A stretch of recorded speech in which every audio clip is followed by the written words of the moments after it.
ഇപ്പോൾ നിങ്ങൾക്കൊരു life hack ഞാൻ പറഞ്ഞുതരാം. നിങ്ങളുടെ ഡ്രീം ലൈഫ് വിഷ്വലൈസ് ചെയ്യാൻ ശ്രമിച്ചു നോക്കുക. ഡെയിലി ഒരു 5 മിനിറ്റ് വെച്ച് വിഷൻ ബോർഡ് നോക്കി നിൽക്കുക, അല്ലെങ്കിൽ ഇമാജിൻ ചെയ്യൂ എന്ന് പറഞ്ഞുകൊണ്ടുള്ള ഒരു കാര്യമാണ്. വിഷൻ ബോർഡ് നോക്കി എല്ലാ ദിവസവും ഒരു 5 മിനിറ്റ് നിങ്ങളൊന്ന് വെച്ചാൽ നിങ്ങൾ പിന്നെ പോകുന്ന വഴിയിലൂടെയൊക്കെ നിങ്ങൾ അതായി തീരുമെന്നുള്ളതാണ് സത്യം. ഞാൻ എഴുത്തുകാരനാവണമെന്ന് ആഗ്രഹിച്ചപ്പോൾ ഞാൻ മുമ്പേയും എന്തെങ്കിലുമൊക്കെ കുത്തിക്കുറിക്കുമായിരുന്നു. പക്ഷെ ഞാൻ ഒരു ഓഥറാണെന്നും ഞാൻ വിഷൻ ബോർഡ് സെറ്റ് ചെയ്ത സമയത്ത് ശേഷം പിന്നെ എൻ്റെ ഓരോ എഴുത്തുകൾ അതിൻ്റെ ഡെപ്ത് കൂടുകയും ഞാൻ ഓൾറെഡി ഒരു എഴുത്തുകാരനാണല്ലോ എന്ന് കരുതി എൻ്റെ ബാക്കിയുള്ള സംസാര രീതികളിലും ഞാൻ പെരുമാറുന്ന പെരുമാറ്റത്തിലുമെല്ലാം ഓട്ടോമാറ്റിക് ഭാവം വ്യത്യാസം വന്നു.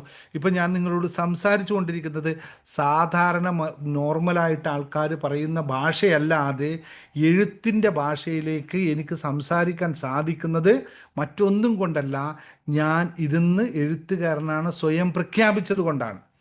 ഈ പ്രഖ്യാപനം നമുക്കുണ്ടാവണമെങ്കിൽ നമ്മൾ അതിന് തയ്യാറായിട്ടുള്ള പ്രവർത്തനങ്ങൾ ആന്തരികമായിട്ടുണ്ടാക്കണം. അത് ഞാനല്ല എന്നിപ്പോൾ പറഞ്ഞാലും ഇനി നാളെ ഞാൻ പുസ്തകം എഴുതിയില്ലെങ്കിലും ഞാൻ അതായി തീർന്നിരിക്കുന്നു. അപ്പോൾ എൻ്റെ ഭാവം, എൻ്റെ ശരീരം, എൻ്റെ ഭാഷ, എൻ്റെ അങ്ങൾ എല്ലാം അതിന് ഉചിതമായി തന്നെ മാറും. ഇതാണ് പ്രപഞ്ച സത്യം. അപ്പോൾ